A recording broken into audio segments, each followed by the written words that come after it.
Hello friends, কেমন আছো তোমরা সবাই? আশা করি সবাই খুব ভালো আছো। তো আজকে আমি তোমাদের সামনে নিয়ে এসেছি, দেখো, ভিআর ফর্ম। যারা ডাব্লিউবিপিতে সিলেক্টেড হয়েছো, যাদের লিস্টে নাম এসছে, তো তাদেরকে রিজার্ভ অফিস থেকে ফোন করে এই ভিআর ফর্মটা দেওয়া হবে। আমাকে এক্স্যাক্টলি এই ফর্মটাই দিয়েছিল। তো ওনারা বলে দেবেন যে কিভাবে ফিল আপ করতে হয়, তবুও আমি তোমাদেরকে একবার দেখিয়ে দিচ্ছি, ঠিক আছে? তো দেখো ভালো করে, প্রথমে এইখানে নিজের নেম আর তার আগে সারনেমটা দিতে হবে, আমি যেমন দিয়ে নিয়েছি। তবে জেন্ডারের জায়গায় জেন্ডার দিয়ে দেবে তোমাদের। তারপরে name of the post applied, এটা পুরোটা দিতে হবে, যে লেডি কনস্টেবল আমাদের যেমন ছিল lady constable in West Bengal police 2023, তো আমরা সেটা দিয়েছি। তারপরে হচ্ছে মোড অফ রিক্রুটমেন্ট দিতে হয়েছে, যে WBPRB। তারপরে ডেট অফ বার্থ দিতে হয়েছে। তারপরে কোন ডিস্ট্রিক্টে কোন জায়গায় তুমি হয়েছো সেইটা পুরোটা দিতে হয়েছে। তারপরে রিলিজিয়ান দিতে হয়েছে, ন্যাশনালিটি ইন্ডিয়ান আমি যেমন দিয়েছি সেভাবে দিয়ে নেবে। তারপরে তুমি যদি কোনো কাস্টে বিলং করে থাকো তো সেই কাস্টটা দিতে হয়, ব্র্যাকেটে সেই কাস্টটা দিয়ে দিতে হয়, ঠিক আছে? মানে ইয়েস নো করে আর ব্র্যাকেটে সেটা দিয়ে দিতে হয়। তারপরে তোমার present address and permanent address দিয়ে দিতে হবে। তারপরে তুমি যদি কোনো জায়গায় 5 বছর থেকে থাকো তো তার জন্য ওখানে ইয়েস নো লেখার অপশান রয়েছে। তো আমি যেহেতু থাকিনি তাই আমি নো করে দিয়েছি, ঠিক আছে? তো দেখো যে পরের পেজে চলে আসলাম। তো প্রথমে এখানে তোমার রিলেশনশিপ, ফ্যামিলি মেম্বারদের সাথে এটা দিয়ে দিতে হবে। তো আমি দিয়েছি যে আমার বাবার নাম, তার সাথে তার ন্যাশনালিটি, তার সাথে রিলেশনশিপ, ঠিক আছে? তো রেসিডেন্সিয়াল অ্যাড্রেস ফাদারের, তারপরে তেমন বাদবাকি দুটো দিয়ে দিতে হবে, 3 জনের। তার সাথে ম্যারিটিয়াল স্ট্যাটাস দিতে হবে, যে তুমি ম্যারিড নাকি আনম্যারিড। তারপরে তোমার দিতে হবে দুটো আইডেন্টিফিকেশন মার্কস। তো তার সাথে এখানে দেখো যে তোমার মাধ্যমিক উচ্চ মাধ্যমিক কবে দিয়েছো।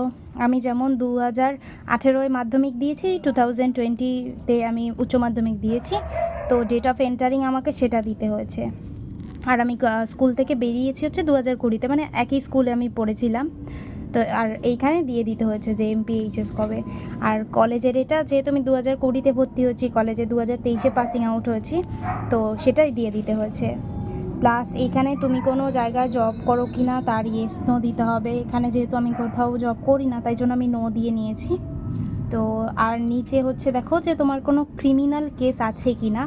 তো আমার যেহেতু কোনো ক্রিমিনাল কেস নেই তাই আমি এখানে সবগুলো নো করে দিয়েছি। তো আশা করি নিশ্চয়ই কারোর কোনো ক্রিমিনাল কেস নেই, তাই জন্য এখানে সবগুলোই নো করে দিতে হবে। তো থার্ড পেজে চলে আসলাম। দেখো এখানে তোমার আশেপাশে পাড়ার মধ্যে যাদেরকে সবাই চেনেন, ঠিক আছে, এমন 2 জনের নাম দিতে হবে, প্লাস তারা কি করেন, প্লাস তাদের অ্যাড্রেস, ফোন নাম্বার দিতে হবে, ঠিক আছে? এগুলো নিয়ে এগুলো ওনারা বলেন যে ফোন করে দেখা হবে বা কিছু, যে গুড রেপুটেশন আছে কিনা, কিন্তু আদতে কিছু করা হয় না, ঠিক আছে? আর এই যে লাস্টে হচ্ছে যে তুমি ফিজিক্যালি আনস্টেবল কি না, তো সেইটা দিয়ে দিতে হবে, যে তো মানে কোনো আনফিট বা কিছু আছে কি না। যদি তুমি আনফিট হও তাহলে এখানে ইয়েস দিতে হবে, আর যেহেতু আনফিট না আমি, সেই জন্য নো দিয়ে নিয়েছি। তো দেখো লাস্টে এখানে ডেট দিয়ে দিতে হবে, আমি ডেটটা দিয়ে নিয়েছি, প্লেসটা দিতে হবে, আর তার সাথে এখানে আমার সিগনেচার প্লাস হচ্ছে ফোন নাম্বার দিয়ে দিতে হবে, ঠিক আছে? তো এই ছিল আজকের ভিডিও, ঠিক আছে? এটা ছিল সম্পূর্ণ ভিআর পদ্ধতি। ও আচ্ছা, একটা জিনিস বলতে ভুলে গেছি, যে এখানে তোমাদের রিসেন্ট পাসপোর্ট সাইজ ফটো দিয়ে দিতে হবে, ঠিক আছে? তো যারা চশমা পরো তাদের চশমা পরেই ফটো তুলে দিতে হবে। আমার যেমন আমার এমনি ফটো ছিল আগে, সেই ফটোটা হয়নি, তো আমাকে চশমা পরেই ফটো তুলে সেটা দিতে হয়েছে।